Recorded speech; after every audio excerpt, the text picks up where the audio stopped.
nos hemos olvidado de estos 11.598.720 personas, porque hay una Bien, responsabilidad bien. política. Cuando digo responsabilidad política, significa darle respuestas en la cuestión programática. Incluso yo hay algo que me pregunto es fijar el adversario político. ¿Quién es el adversario político en la Mm. Argentina en este momento? ¿Quién?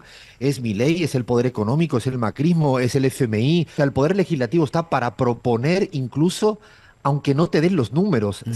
Se gana a veces perdiendo en el corto plazo y Exacto. yo creo que hay una ausencia de ideas, de iniciativa legislativa. Tú te debes preocupar en esta primera fase Ujú. en que no haya una estampida ideológica de los tuyos, en que no haya una resignación de los tuyos, en que no empiecen a dudar de ti los tuyos. Y yo creo que eso es una responsabilidad política prácticamente de la lección una de cualquier manual de Claro. política. No, te iba a preguntar, no sé si escuchaste recién las declaraciones del Cuervo Larroque, ¿no? Que se suman a las críticas que ayer hizo Mario Seco, que digo, son cada vez más los dirigentes que desde un mismo espacio critican el no acción de otros dirigentes que están muy callados o que están sin reacción política, ¿no? Dentro del peronismo Sí, o el espacio que los congrega. de hecho, esta semana venía dándole vuelta a un número, Gustavo, que incluso tú en tu intervención a partir de las 8 de la mañana decías, y el número es 11.598.720. Y ustedes dirán, ¿qué significa este número? Alfredo se ha levantado raro esta No es un mañana. número de la Y se ha- lotería. no es un número de la lotería, es el número de personas que votó a Unión por la Patria en las elecciones pasadas. Mira. O sea, 11.598.720 personas es el número de personas, uno a uno, Mm. una a una, que depositó la confianza, a pesar de ser un momento muy difícil, como era, porque ya era un momento difícil en materia económica y no hay que Mm. obviar esa situación, pero a pesar de eso, depositó la confianza en una opción diferente a la que está gobernando. Y ahí es donde quiero llegar, porque yo creo que llevamos semanas preguntándonos cuándo se arrepentirán los votantes de Milei, pero nos hemos olvidado de estos 11.598.720 personas, porque hay una Bien, responsabilidad bien, política. claro, a eso me refería justamente en el editorial de las 8. Bien, Alfredo, que vos también te lo preguntás, me parece excelente. Ahí es donde hay cuestionar. Es que hay una responsabilidad política para con esta Mm. ciudadanía que ha depositado la confianza. Y cuando digo responsabilidad política, significa darle respuestas en la cuestión programática. Incluso yo hay algo que me pregunto es fijar el adversario político. ¿Quién es el adversario político en la Mm. Argentina en este momento? ¿Quién? ¿Es Milei? ¿Es el poder económico? ¿Es el macrismo? ¿Es el FMI? O sea, exactamente quién es el adversario político. Pero incluso desde el poder legislativo no se trata solo de contabilizar cuántas fuerzas tengo, sino de proponer. O sea, el poder legislativo está para proponer incluso aunque no te den los números. Ujú. Se gana a veces perdiendo en el corto plazo y Exacto. yo creo que hay una ausencia de ideas, de iniciativa legislativa. Pero hay un muy buen ejemplo. Hay un montón de poder municipal y local que no se está utilizando. O sea, ¿cuántos municipios hoy en día están en manos de Unión por la Patria o del arco opositor en la Argentina? Y hay un gran ejemplo, lo has citado también con el Cuervo Larroque. Por ejemplo, desde el poder local se pueden hacer muchas cosas. Por ejemplo, la cuenta DNI. Claro. A mí me recuerda a todos los que decían no se puede. Claro que se puede. Sí se Lo único puede. que hay que ponerse a concentrarse en lo que se puede. Y yo creo que la oposición tiene que intentar dejar quizás de obsesionarse tanto en cuándo y cuánto se arrepentirán de los votantes de Milei, porque eso va a ir sucediendo, pero irá sucediendo dependiendo de la política, pero sobre todo te debes preocupar en esta primera fase Ujú. en que no haya una estampida ideológica de los tuyos, en que no haya una resignación de los tuyos, en que no empiecen a dudar de ti los tuyos. Y yo creo que eso es una responsabilidad política prácticamente de la lección una de cualquier manual de Claro, política. porque yo lo que me preguntaba, y viene muy bien este comentario y este análisis tuyo, Alfredo, yo me preguntaba a las 8, los que votaron a Sergio Massa, ¿quién los representa hoy? ¿No debería estar el propio Sergio Massa a la cabeza hoy, recuperando, rediseñando ese proyecto que presentó a la sociedad y que fue acompañado por el 46%? Acompañado de otros, digo, porque también se elige un gobierno, pero se elige una oposición al gobierno, ¿no? Pero absolutamente, tanto es así que en el fondo Milei es el hijo de un proceso que es la crisis de representatividad de la clase política Mm. argentina. Pero si encima en los que verdaderamente te han apoyado tú tampoco lo representas, esta crisis de representatividad se va a ir profundizando. O sea, la cuestión no solo es lo que haga Milei, que ya sabemos lo que hace, cómo lo hace, inhumanamente, ya eso lo sabemos, muy bien lo sabemos. Pero si tú no representas a esos 11.598.720, a mí lo que me preocupa y me ocupa es que en el corto plazo la crisis de representatividad será aún mayor y se van a ir, porque la ciudadanía no está para siempre. De hecho, para mí es importantísimo ese volumen de gente. Yo no puedo imaginar, en el caso español, los votantes del Partido Popular y de la derecha española tienen sus representantes. Fueron Claro. derrotados, pero tienen sus Bueno, representantes y hacen Alfredo, oposición permanente. claro. Alfredo, vos sabés que vos lo conocés perfecto. Mirá qué bien que viene este ejemplo, porque yo siempre vuelvo a lo mismo, al ejemplo de lo que pasa en España. Por ejemplo, Felipe González, ¿14 años gobernó? Desde el 82 hasta el 96, exacto, 14 años. 14 años, con todo el poder y con todo lo que representó. Un día fue vencido, después de mucho probar por el Partido Popular. Ahora, el PSOE, al otro día, me acuerdo porque estaba yo ahí cubriendo esas elecciones, ya tenía una conducción, ya tenía quien lo reemplace a Felipe González y ya estaban puestos en la cancha o en las cortes cuestionando al nuevo gobierno.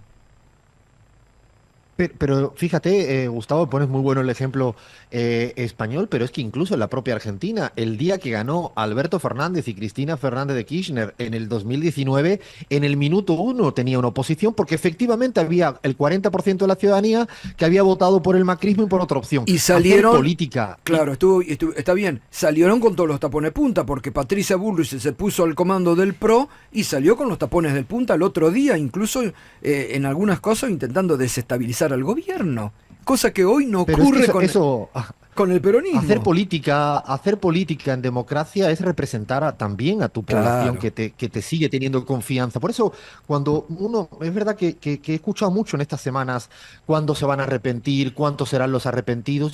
Es cierto que Es que esto no es hay que importante en política, preguntarse pero eso, no hay que preguntarse hay que eso. obligar que esto ocurra y para eso hay que Claro, hacer política. Y hay que hacer total. política primero hablándole a los que verdaderamente Mm, están escuchándote y por eso estoy seguro, y lo digo porque mirando las cifras, por ejemplo, de rating de la mayoría de medios opositores, con líneas editoriales opositores, porque es legítimo en democracia tener una línea editorial opositor. No hay que, igual que hay una línea editorial a favor de Milei, lo que diga Milei está bien. Bueno, por eso hoy en día la ciudadanía que le votó a Sergio Massa, a Unión por la Patria, se refugia fundamentalmente en los medios de comunicación porque hay una claro. orfandad mayoritaria de la clase política en ese sector. Insisto, un sector que en Mm, cualquier país, ten en cuenta, Gustavo, que ganó en primera vuelta con el 37%.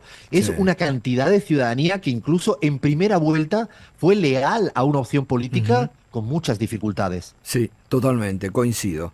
Bueno, He dicho antes al principio un número, el 45. Ustedes dirán por qué se me había ocurrido decir el 45. Y esto es un análisis para todo el arco opositor en la Argentina. No dejo de lado ahora lo que hace el gobierno de Javier Milei y me paro un poco a pensar en lo que está haciendo, en lo que podría hacer, en lo que ha hecho el arco opositor, en un sentido amplio del término. Desde la clase política hasta la clase dirigente sindical, hasta la clase que trabaja en los medios de comunicación, hasta la ciudadanía en general. A mí me llama poderosamente la atención que en el arco opositor, uno de los centralidades es una pregunta que he escuchado mucho y le voy a preguntar aquí a Bahía y a Fla, que las tengo aquí conmigo y que, no sé, al menos yo le he escuchado mucho en el arco opositor, es, ¿será ya que los que apoyaron a Javier Milei se han arrepentido de votar a Javier Milei? ¿Has escuchado esta pregunta o no, Fla? Sinceramente. Te voy a decir que hay un Twitter que se llama Arrepentidos de Javier Milei, así Ah, que tal cual. tal cual, Arrepentidos de Javier Milei. ¿Has escuchado en las conversaciones cotidianas, Bahía? No estoy haciendo ahora análisis. ¿Te has escuchado cuando estás con compañeros militantes, en tu familia, en la calle? Esta pregunta recurrente. Sí, sí, se ha escuchado está ese run run de que hay arrepentidos de mi ley. Y yo fíjense que le llevo dando vueltas y vueltas en estos últimos días y semanas y por eso digo el 45. Yo no me voy a ocupar del 55% que le votó. me voy a preocupar por el 45% que no le votó en segunda vuelta. Dicho de otro modo, el 45% que optó por una opción, propuesta política, ideológica, completamente distinta.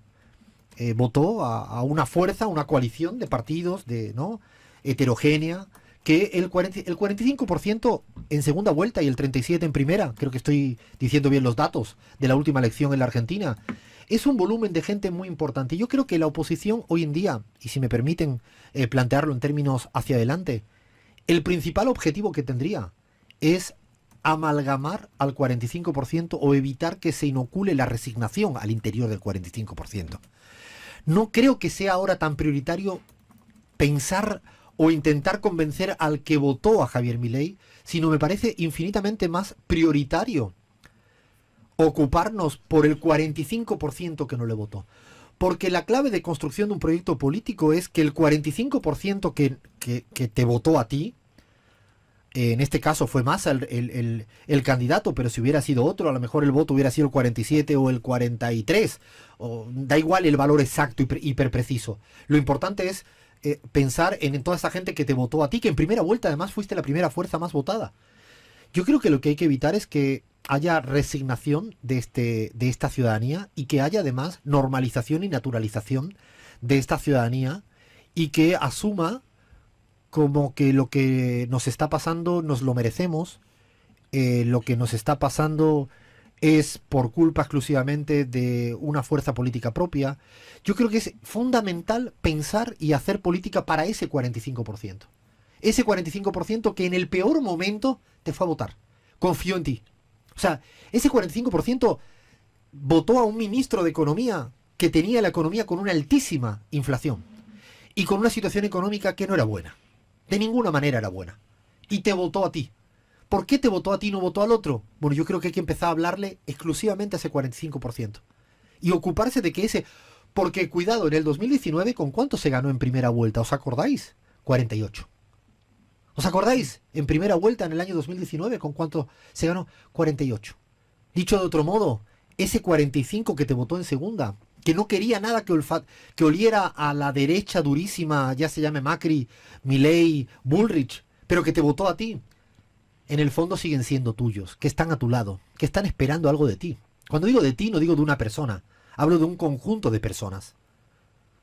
De hecho, Alfred, algo que me llama la atención de lo que decís, de esto que se habla mucho de los arrepentidos, no sé si les pasó de ir a movilizaciones y ver mucho el cartel autoconvocados, jubilados autoconvocados, docentes autoconvocados. Efectivamente, falta quien los amalgame, quien esté tomando todos esos reclamos y dejen de estar autoconvocados y haya una fuerza política que esté detrás diciendo, ok, convoquémoslos a todos. Una de las cosas peores que se hace en política es siempre quedarse como obnubilado por lo que logra el adversario. Y esto pasó en la Argentina en el 2015 cuando ganó Macri. Y ha pasado en muchos lugares de América Latina y en muchos lugares del mundo. Es rápidamente pensar por qué los votaron a ellos. Es cierto que este ejercicio hay que hacerlo. Pero yo diría que en términos de temporalidad y de etapas hay que preocuparse y ocuparse por el 45% que te votó a ti. Y yo creo que hay mecanismos para hablarle a esa ciudadanía. Yo, por ejemplo, no logro entender, y lo digo con mucho respeto, pero sí con mucha responsabilidad, no logro entender por qué las diferentes fuerzas que componen ese 45% no están en la Cámara de Diputados proponiendo, por ejemplo, que se prohíban o se eliminen las comisiones bancarias de los bancos en estos tiempos de emergencia. Una iniciativa legislativa, me imagino que se puede plantear. Más allá de contabilizar cuántos te van a apoyar esa iniciativa legislativa. A lo mejor no sale la iniciativa legislativa porque no tienes mayoría. A veces para construir mayorías tienes que tener derrotas. A veces para construir mayorías tienes que tener derrota. Pero sí, siempre y cuando la derrota tenga rigor, horizonte, empatía, sintonía con tu ciudadanía. Yo creo que hay una gran parte del 45% que está esperando señales de lucha, de alternativas, de soluciones, de respuesta, en las calles y en las instituciones. Y cuando digo en las calles y en las instituciones es porque ir al Congreso y plantear una iniciativa a favor de una vivienda digna en la Argentina, entendería, o aumentar el salario mínimo. ¿Por qué no se plantea lo que está planteando hoy en día Andrés Manuel López Obrador en términos de reforma constitucional, es de subir el salario siempre por encima de la inflación de manera legal y obligatoria? Yo creo que son aspectos para pensar hoy en día en la Argentina y no quedarnos absolutamente siempre hablando de los arrepentidos. Sí, es un tema interesante. Es un tema interesante porque votaron a veces a sus propios verdugos. Es cierto, pero me preocupa de verdad a pocos meses de la asunción de Javier Milei, ¿por qué no nos preocupamos y nos ocupamos de ese nuestro 45%?